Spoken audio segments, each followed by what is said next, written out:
오늘은 성경 속 기근의 역사 세 번째 시간입니다. 오늘은 아브라함과 이삭 때의 대기근에 대해서 함께 나누도록 하겠습니다.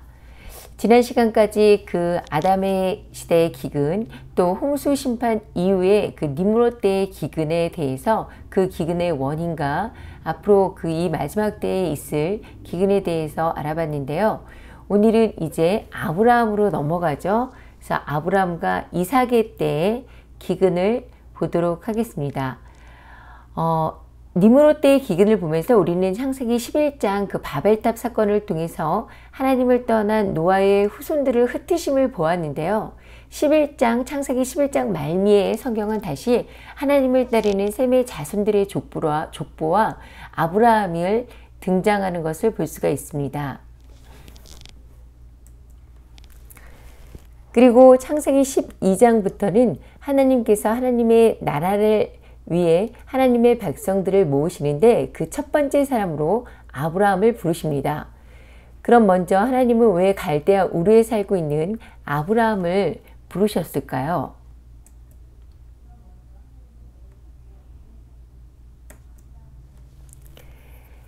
창세기 12장 1절에서 3절을 우리는 아브라함 언약이라고 이렇게 말을 하는데요. 일단 1절 하나님께서 아브라함에게 친척과 아비의 집을 떠나 지시할 약속의 땅으로 가라는 것이 일단 주요 명제입니다. 그리고 이 명제가 실현됐을 때 하나님은 아브라함의 언약에서 이 가라와 연관해서 2절에서 네 가지를 약속하시고 계시죠. 첫째는 큰 민족을 이루게 하겠다는 것과 둘째는 복을 주시겠다는 것이고요. 셋째는 이름을 창대하게 해주겠다는 것입니다. 또 마지막은 복의 근원이 되게 하겠다라는 것인데요. 또 3절의 땅의 모든 족속에게 복을 주실 것인데 누구를 통해서? 바로 아브라함을 통해서 복을 주실 것이라고 이렇게 말씀을 하고 있습니다. 이것을 위해서는 하나님은 아브라함에게 먼저 1절에 너의 고향과 친척과 아버지의 집을 떠나 내게 보여줄 땅으로 가라라고 이렇게 명령을 하신 것이고요. 결국 땅의 모든 족속이 아브라함을 통해서 복을 받게 하기 위해서 2절 너로 큰 민족을 이루고 내게 복을 주어 내 이름을 창대하게 한다라는 것입니다. 이 말은요. 아브라함으로 시작하는 땅의 모든 족속에게 하나님이 되어주시고 또 아브라함으로 시작하는 땅의 모든 족속은 하나님의 백성이 되는 것으로 이것이 3절 너로 말미암아 복을 얻을 것이다 라는 그 아브라함으로 말미암아 받을 복이라는 것을 나타내고 있습니다. 자, 아브라함은 이렇게 하나님으로부터 명령을 받았고요. 이제 이 갈대아 우르라는 곳에서 이제 하나님의 명령에 따라서 떠났다라고 이렇게 되어 있는데요. 그럼 이 아브라함의 고향, 이 갈대아 우르가 어디인지 한번 살펴볼까요? 아브라함의 고향인 우르에 대해서 가장 대표적인 후보지는 이라크 남부의 고대 유적지 우르와 그리고 터키 동부에 위치한 인구 100만의 도시 산느 우르파입니다. 보편적으로 지금까지 모든 고고학자들이나 성경학자들은요. 아브라함의 고향이 갈대아 우르, 그러니까 지금의 이라크 남부라고 이렇게 보아왔습니다. 이 유브라티스 강 하래에 있는 우르 카시딤은 아브라함이 가나안에 오기 전에 머물렀던 하란과 이렇게 직선거리로는요. 1100km나 떨어진 곳이고요. 길을 따라서 왔다면 1500km나 되는 아주 먼 거리였습니다. 사람들이 아브라함의 고향이 이 수메르 지역의 우르라고 생각한 것은 바로 이 사도행전의 스테반의 간증 때문이었는데요. 스테판이 가로되 여러분의 부형들은 들으소서 우리 조상 아브라함이 하란에 있기 전 메소포타미아에 있을 때에 영광의 하나님이 그에게 보여 가라되 내 고향과 친척을 떠나 내가 내게 보일 땅으로 가라 하시니 라고 이렇게 스테반이 이야기를 합니다. 여기에서 이 메소포타미아라는 단어는요. 그리스어로 두 강 사이의 땅이라는 뜻입니다. 기원전 3세기의 히브리어 오경의 그 그리스어로 번역할 때 아람 나하라임, 그러니까 두강의 아람이라는 지역을 단순히 메소포타미아로 이렇게 대체를 했습니다. 그렇지만요, 이 아람 나하라임은 두강의 아람이라는 뜻으로서 이 발리크강이 유브라티스 강으로 흘러가는 하란 지역을 당시에는 일컬었던 말이었습니다. 그래서 사실 우리가 알고 있는 이 메소포타미아와 창세기 24장 10절 그 아브라함의 종이 이삭의 아내를 얻기 위해서 떠난 메소포타미아는 좀 다르다라는 것을 여러분이 알고 계셔야 할 것 같아요. 지금 이 지도를 보면 여기 메소포타미아가 역시 이 위쪽에 표시되어 있는 것을 알 수가 있죠. 그래서 이 메소포타미아 지역의 중심은요, 바로 하란입니다. 여기 산맥 우르파에서 한 45km 정도 아래로, 그러니까 우르에서 이 산맥 우르파는 한 45km 정도 북쪽으로 이렇게 떨어져 있는데요. 이 산맥 우르파의 또 원래 지역이 우르파였습니다. 또 현재 이 지역에 아주 많은 아브라함의 전설이 내려져 오고 있습니다.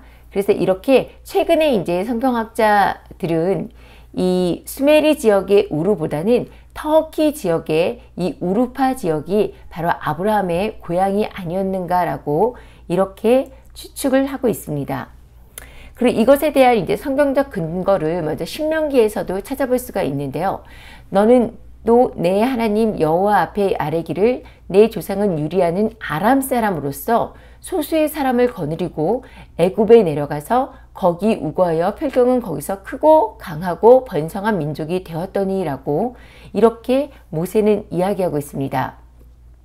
모세가 지금 뭐라고 이야기하고 있어요? 모압 평지에서 출애굽 2세대에게 자기 조상은 원래 나그네 삶을 살았던 아람 족속이었다라고 이야기를 한다라는 겁니다. 원래는 지금의 그 이라크 지역, 그러니까 이라크 남부 지역이 우르가 아브라함의 고향이라면요, 이 말은 사실은 맞지가 않죠. 가족과 친척이 모두 하란으로 단순하게 이주했기 때문에 아람 사람이라고 말을 했을까요? 하지만 성경 어디를 봐도 아람 족속이 금원 유브라테스 강 하류에 살았다는 기록이 전혀 나와 있지 않습니다. 아람 족속은요, 항상 그 거주지가 밧단 아람과 다멕색 그 언저리였는데요. 그랬기 때문에 아브라함은 며느리를 얻기 위해서 자신의 늙은 종을 보낼 때 또 이렇게 말을 하죠. 너는 나의 거하는 이 지방 가나안 족속의 딸 중에서 내 아들을 위하여 아내를 택하지 말고 내 고향 내 족속으로 가서 내 아들 이삭을 위해 아내를 택하라. 아브라함은 분명히 자신의 종에게 내 고향 내 족속에게 가서 자신의 아들 이삭의 아내를 택하라고 명령을 했습니다. 그래서 늙은 종이 어디로 갔어요? 이라크 남부 수메르 지역에 있는 우르를 갔나요? 그렇지 않죠. 바로 아람에 있는 나홀의 성으로 갔다고 되어 있습니다. 나홀이란 이름은요, 아브라함의 할아버지의 이름인 동시에 또 아브라함의 형제도 같은 이름을 사용했죠. 할아버지 나홀이 29세에 데라를 낳았고요. 119년을 지나면서 자녀를 낳았다라고 한다고 볼 때 이 나홀의 성은 아마도 이 대가족을 이루고 살던 아브라함의 할아버지 나홀의 이름을 땄을 것이라고 이렇게 추측할 수가 있는데요. 아무튼 위에 말씀드린 이 나홀의 성이라는 이 지명이 아브라함의 할아버지 이름에서 비롯되었던 아니면 또 아브라함의 형제 이름에서 비롯됐던 상관없이 지금의 이라크 땅 우르가 아닌 아람 지역, 밧단 아람 지역에 있는 우르파였다라는 것을 의미하고 있습니다. 밧단은 길을 의미해요. 그래서 밧단 아람은 아람의 길이라는 뜻을 가지고 있고요. 현재는 터키 산르 우르파 주에 해당된다고 합니다. 실제로 1930년 이후 시리아의 그 우가릿, 또 알랄라크, 에불라 등에서 출판된 토판 문서의 해독을 통해서 우르라는 동시가 당시에 여러 개 있었는데 모두가 바로 하란 근처에 위치해 있었다라는 것을 알 수가 있습니다. 그렇다면 하나님이 아브라함을 선택하시게 된 또 조건은 무엇일까요?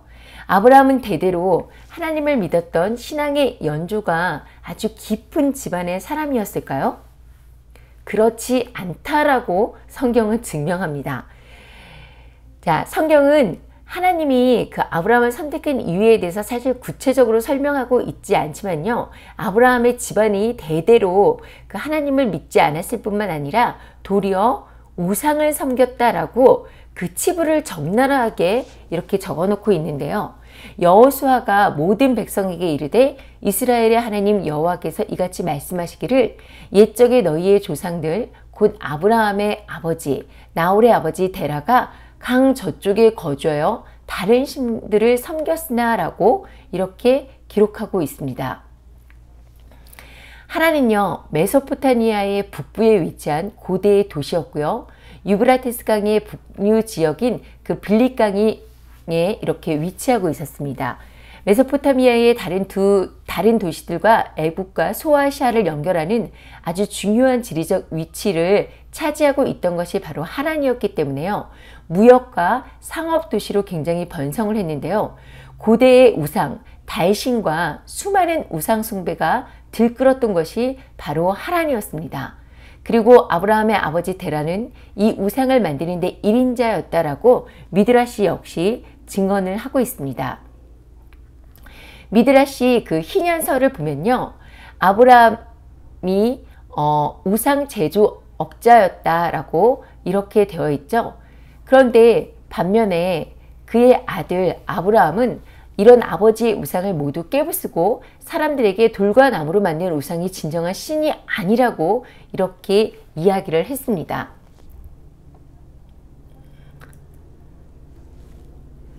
곳곳에서 이것에 대한 이야기들이 많은데요. 이 아브라함이 데라에게 한 말을 잠시 볼까요? 제2의 창세기 12장에 보면요. 아버지가 그 앞에 엎드려 숭배하는 우상들이 무슨 이익을 가져다 둡니까? 우상들의 안에는 생명이 없고 벙어리들이기 때문에 이들이 우리를 잘못으로 인도할 뿐입니다. 그러니 숭배하지 마십시오. 오히려 비와 이슬을 내리고 지상의 모든 것을 다스리고 모든 것을 창조한 하늘의 하나님을 숭배하십시오. 우상들이란 사람의 손으로 만든 물건에 불과합니다. 그리고 아브라함이 60세 되던 해의 밤에 우상들을 모신 집에 몰래 불을 질렀다라고 이렇게 희년서는 기록을 하고 있고요. 이때 이 하란이 아브라함의 형제 하란이 이 우상들을 구하러 갔다가 아버지 데라가 보는 앞에서 불에 타 죽었다라고 이렇게 기록하고 있습니다. 그래서 이 데라는 아들과 가족을 데리고 우르 땅을 떠나서 가나안을 향했는데 이때 하란에 정착을 했습니다. 그리고 거기에서 아브라함이 14년을 살았다고 이렇게 기록합니다. 조금 전에 본 것처럼 아브라함은 우상 숭배가 가득했던 아브라함의 고향에서 유일신인 하나님을 알고 있었고요. 하나님을 찾았다라는 것을 우리가 알 수 있습니다. 우리가 앞서 본 창세기 12장 1절에서 4절까지를 보면 하나님의 명령이 아브라함이 하란을 떠난 직접적인 동기가 되었습니다. 하지만 왜 떠나라고 했는지 그 이유는 설명하고 있지 않습니다. 어쨌든 인간적인 관점에서 어느 날 갑자기 구체적으로 알지 못하는 어떤 지시하는 땅으로 가라는 명령을 받게 된다면 굉장히 황당하게 들릴 수 있을 텐데요. 아브라함은 이 하나님의 명령에 순종하면서 그 순종으로 자신의 고향을 아비의 집을 떠나서 떠나게 됩니다. 창세기 11장 그리고 12장에는 데라가 그 고향을 떠난 거 그리고 아브라함이 하란을 떠난 거에 대해서 각각 이야기하고 있는데요.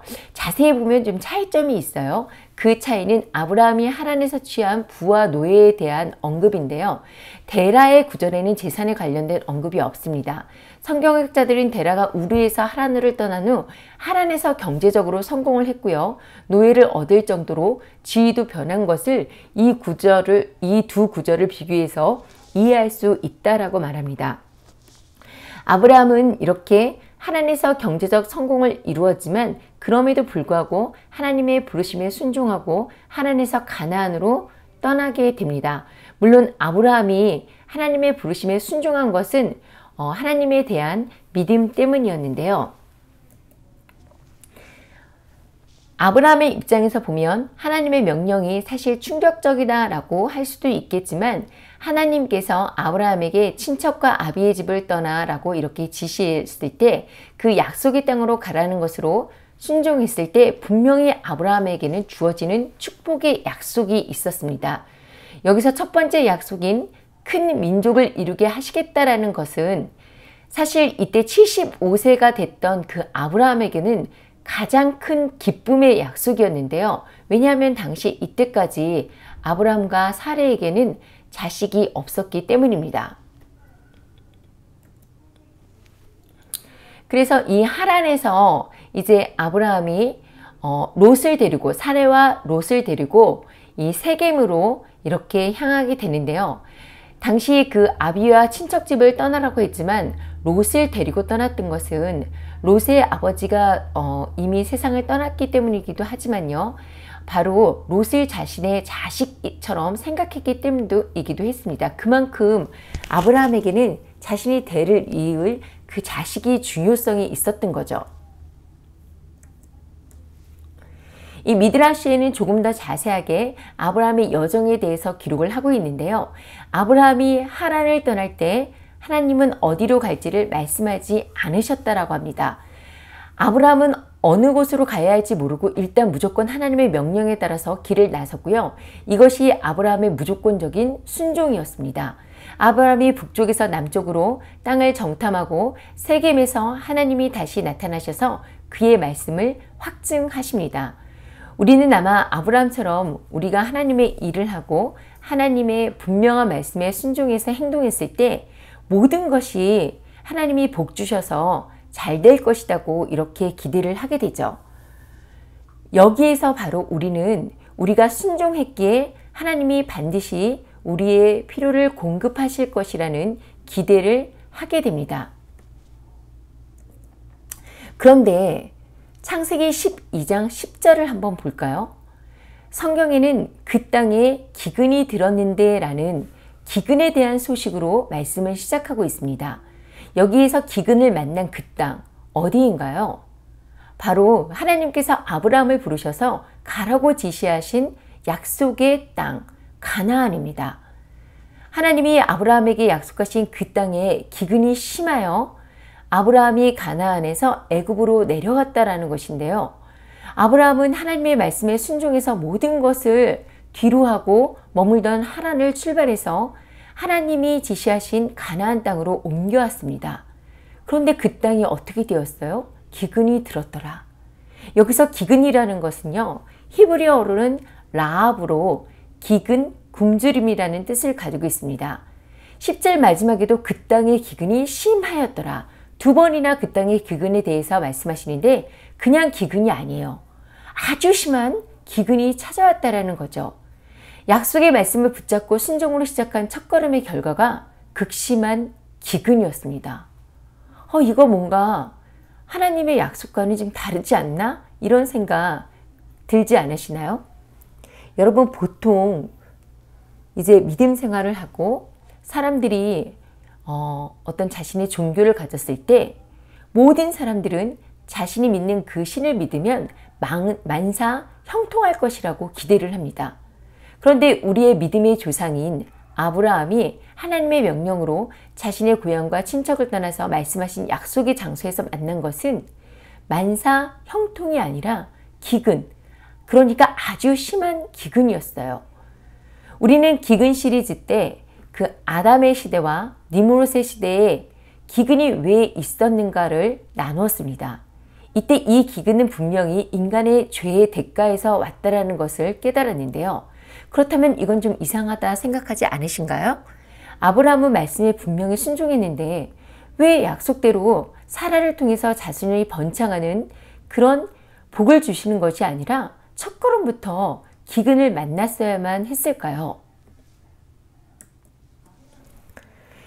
미드라시에는 이 기근이 아브라함의 믿음을 시험해 보기 위해서였다라고 이렇게 기록하고 있습니다. 흥미로운 것은 아브라함이 이런 답답한 상황에서 조금도 하나님께 불평하지 않았다는 것입니다. 평안할 때, 만사가 잘 될 때는 그 사람의 믿음의 수준을 잘 모릅니다. 믿음의 뿌리가 얼마나 깊고 견고한지는 사실 태풍이 불어야지만 알 수 있습니다. 환난과 시험의 때가 되어야지만 그 사람의 믿음의 수준을 알 수 있다는 거죠. 아브라함은 믿음의 조상이라고 말하지만 당시 아브라함의 역시 연단을 통해서 그 믿음이 성장하고 또 성장합니다.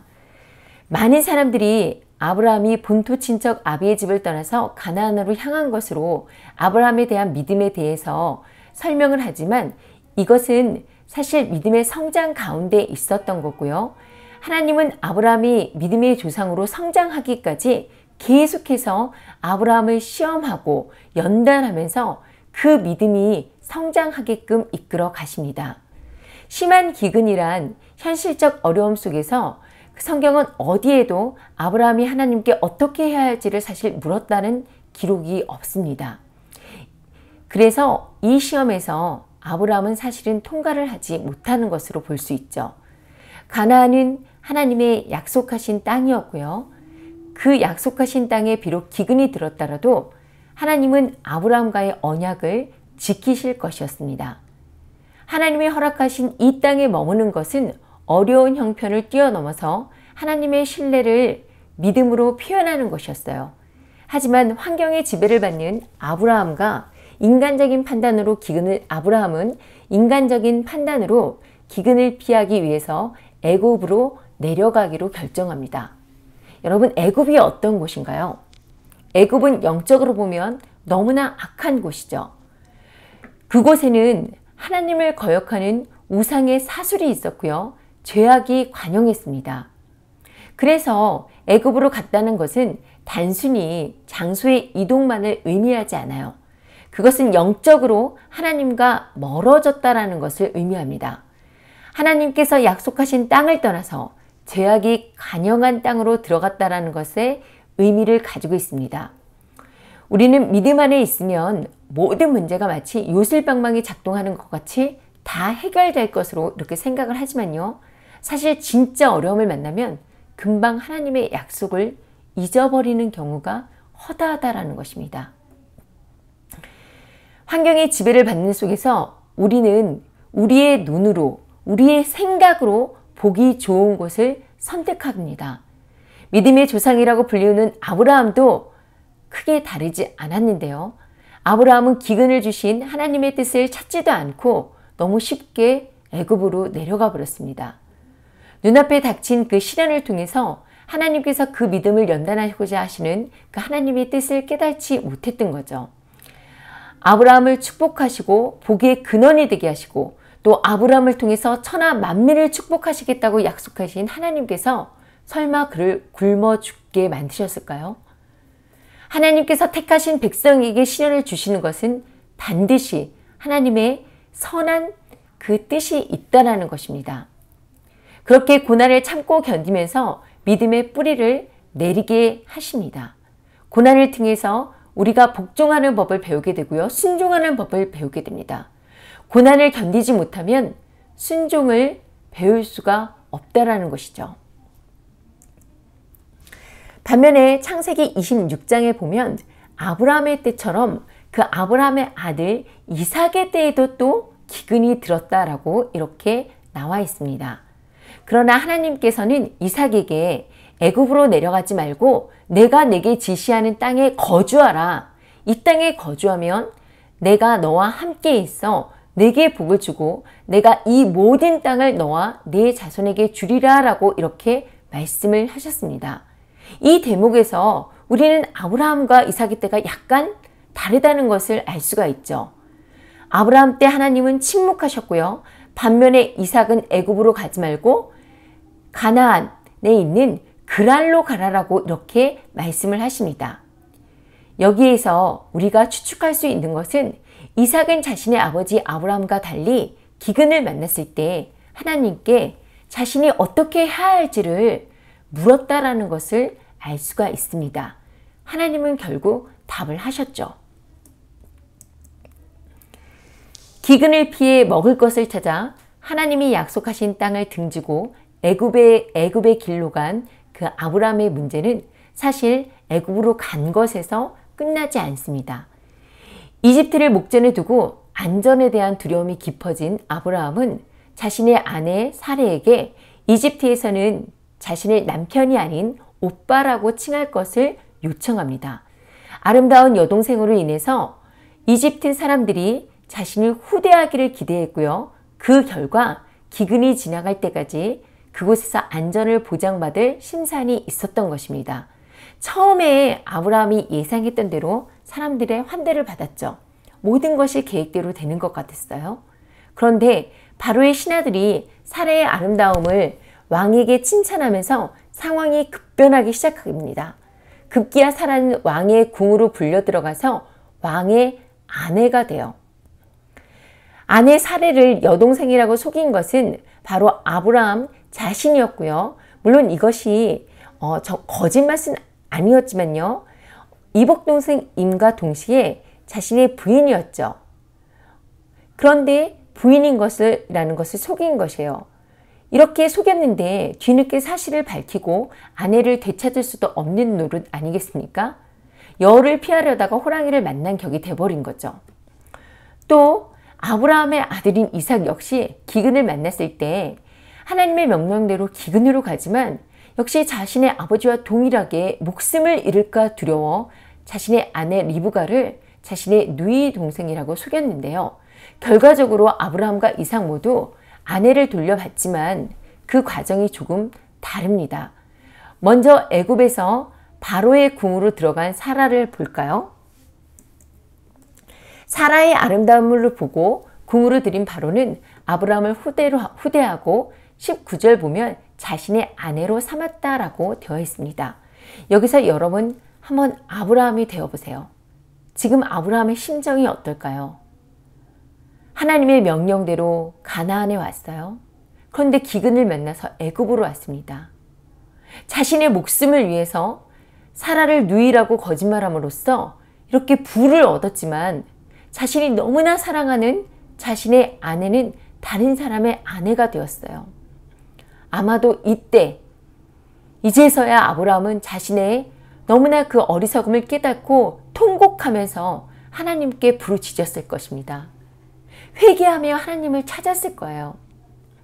물론 성경은 아브라함과 사레의 일로 하나님께서 파라오에게 재앙을 내리셨다라고 기록하고 있습니다. 그래서 사레가 다시 아브라함께 돌아올 수 있었죠. 여러분, 하나님은요 아브라함에게 본토 아비의 집을 떠나라고 명령하시면서 아브라함에게 큰 민족을 이루게 할 것이라고 약속을 하셨죠. 이때 경건한 아브라함은 비록 자신의 나이가 75살이나 되었고 사라가 65세나 되었지만 자신의 아내인 사라를 통해서 하나님이 큰 민족을 이룰 자신의 자녀를 줄 것이라는 것을 믿었습니다. 결국 아브라함이 하란을 떠났을 때 그 출발의 기가 사라를 통해서 주실 자녀였다라는 것입니다. 사라는 아브라함에게 사랑하는 아내이자 하나님과의 언약에 대한 믿음의 증표였던 거죠. 이런 믿음을 아브라함은 생명의 두려움 때문에 저버렸던 것이고요. 이삭 역시도 동일한 실수를 하게 됩니다. 아브라함과 이삭이 자신의 아내인 것을 속인 것은 모두 목숨을 잃을까 하는 두려움이었다라고 성경은 분명하게 말씀하십니다. 결국 생명의 두려움 때문에 자신의 믿음을 저버린 것이죠. 그리고 이것이 우리의 모든 두려움의 사실 근원이라고 할 수 있습니다. 지금 우리가 가지고 있는 이 육체의 생명, 이 생명이 죽음에 이르는 그 두려움.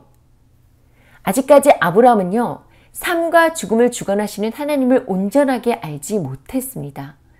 하나님의 도우심으로 아내를 다시 찾고 많은 선물과 함께 생명을 구하고 위기를 모면했지만 그러나 아브라함은 여전히 두려움에서 자유롭지 못했다라는 거죠. 그것을 어떻게 알 수 있냐? 자, 아브라함과 이 이후에 어떻게 되죠? 아브라함과 롯이 가나안 땅에서 헤어지고요. 하나님께서 그의 언약을 새롭게 하셨습니다. 또 아브라함은 사레의 종 하갈을 통해서 아들을 낳죠. 그러나 하나님은 다시 한번 이 하갈의 아들 이스마엘이 아니라 다른 사람이 아닌 너의 아내 사라를 통해서 아브라함에게 아들을 주시겠다고 약속하셨습니다. 분명히 하나님은 자신의 그 아내인 사라를 통해서 아들을 주겠다라고 약속을 했는데 아브라함이 어떻게 해요? 다시 한번 그랄 지방에 머물 때 아비멜렉 왕에게 자신의 아내 사라에 대해서 그는 내 누이라고 똑같은 실수를 반복합니다. 지금은요, 아브라함이 하나님으로부터 아들을 주시겠다는 약속을 직접적으로 받은 상태예요. 누구를 통해서? 사라를 통해서. 그런데 그 약속을 받고도 아들이 생기지 않자 하갈에게 아들을 얻었지만 하나님이 사라를 통해서 아들을 주시겠다고 약속을 하셨죠. 그런데 아들을 주시겠다는 하나님의 약속을 받은 아브라함은 일단 또 생명을 보존해야겠다라는 생각으로 아들을 낳을 자신의 아내를 다른 남자에게 보내버리는 큰 잘못을 반복하고 있는 것입니다. 마태복음에서는요. 몸은 죽어도 영혼은 능히 죽이지 못하는 자들을 두려워하지 말고 오직 몸과 영혼을 능히 지옥에 멸하는 자를 두려워하라고 되어 있습니다. 우리의 지금의 육체를 두려워하는 것, 우리의 죽음을 두려워하는 것이 아니라요. 우리의 몸과 영혼을 능히 지옥에 멸하시는 하나님, 예수 그리스도를 두려워해야 합니다. 그런데 우리는 어때요? 우리 지금 살아가고 있는 지금 언젠가는 이 썩어 없어질 이 육체의 죽음에 대해서 두려움을 갖고 있다는 것이죠. 아브라함과 이삭 모두 기근이라는 그 어려움을 만나면서 그들의 믿음의 부족함을 드러냈습니다. 믿음의 조상 아브라함이지만요. 어려움을 만나자마자 환경에 굴복하는 겁쟁이로 변했고 인간적인 처세술로 대처했죠. 이런 아브라함과 이삭이 기근 앞에 무릎 꿇는 모습은 우리의 모습과 사실 크게 다르지 않는데요. 계시록에는 마지막 때 세상에 내려지는 기근과 전쟁, 전염병, 그리고 심판 재앙들이 나옵니다. 성도들은 이 환난을 통과하게 됩니다. 믿는 자에게 오는 고난이 결코 이 마지막 때에 이상한 것이 아니라는 것입니다. 우리도 아브라함이 겪은 기근을 만날 수 있습니다. 이것은 당연한 일입니다. 약속을 받았고 또 위대한 순종을 했으니 하나님께서 우리의 길을 형통케 하시고 축복하게만 하실 것이라는 기대는 성경이 가르치는 것이 아니라는 것입니다.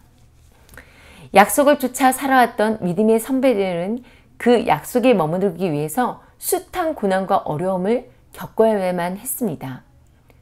주님을 따르는 삶은 자기를 부인하고 자신의 십자가를 지는 삶이라고 마가복음 8장 34절은 말씀하고 있고요.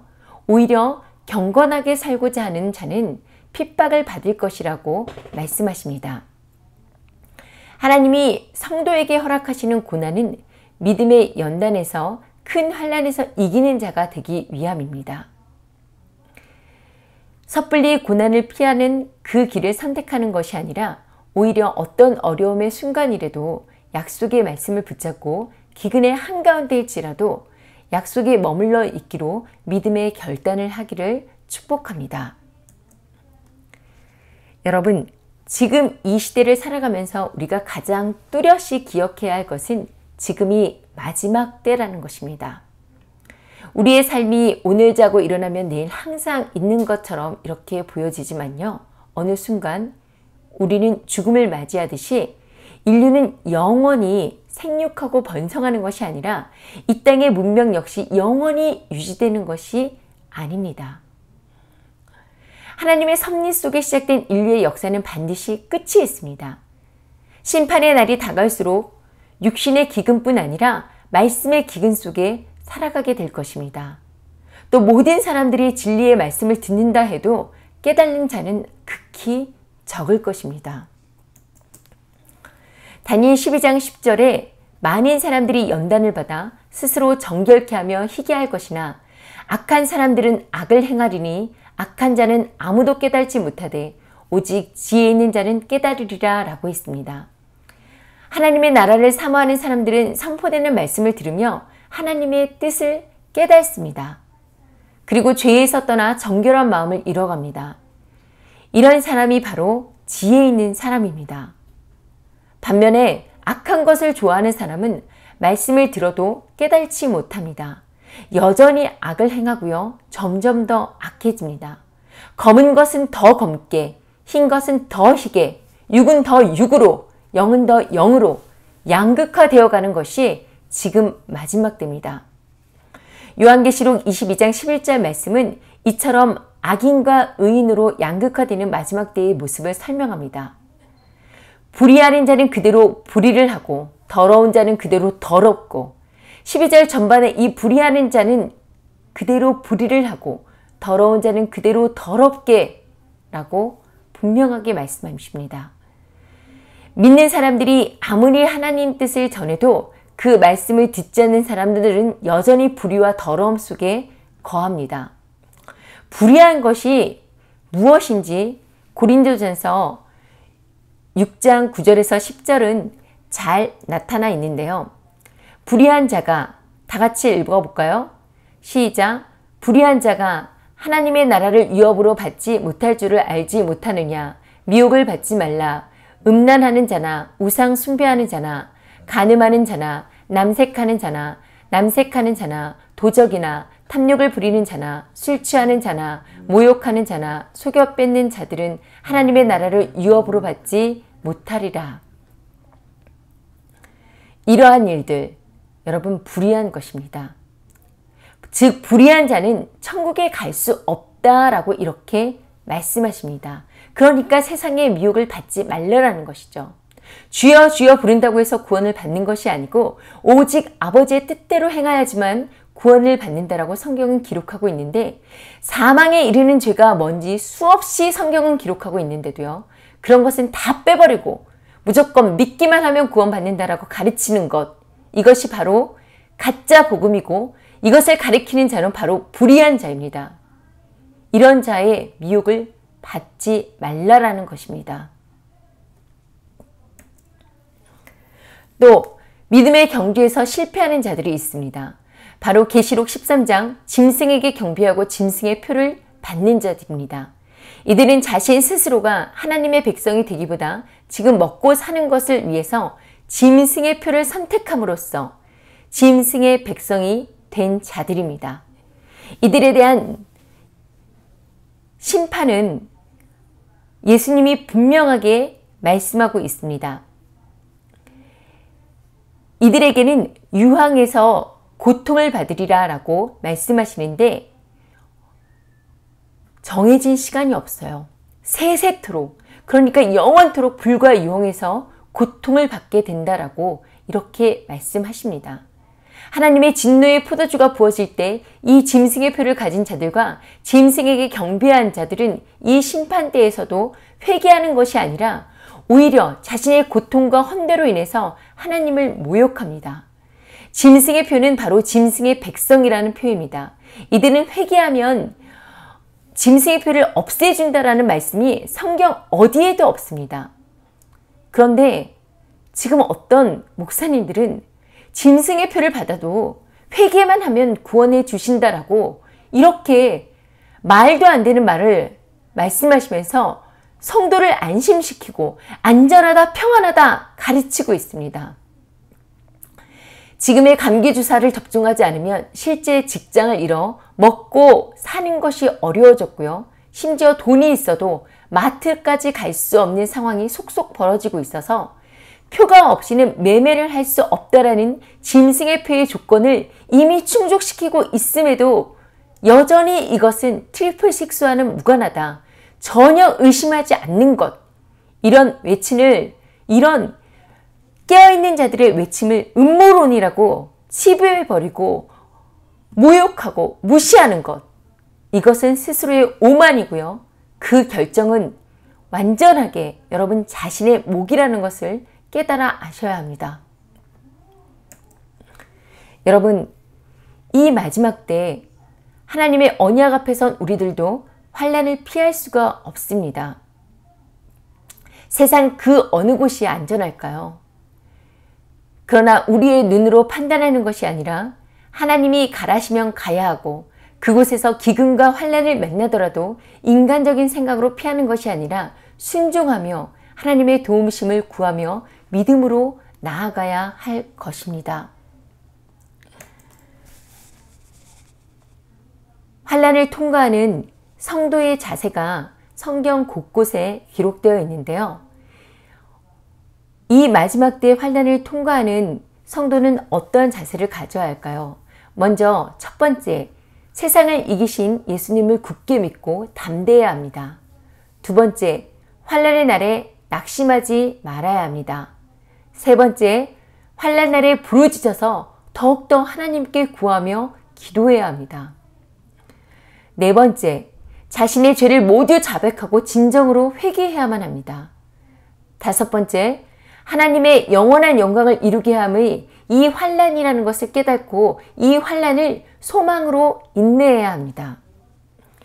여섯 번째, 환난 후에 성도의 피와 고난을 하나님께서 반드시 갚으심을 깨닫고 기뻐해야 합니다. 마지막 일곱 번째, 환난 중에서도 피난처 되시며 구원하시는 하나님께 영광을 돌려야 합니다. 이것이 마지막 때 환난을 통과하는 성도의 자세입니다. 마지막 때 우리 모두 환난을 이겨냄으로써 무르익은 곡식 추수에 추수되어서 승리의 면류관을 받길 우리의 구원주이시자 심판주로 다시 오실 야슈아 마슈아 예수 그리스도의 이름으로 축복합니다.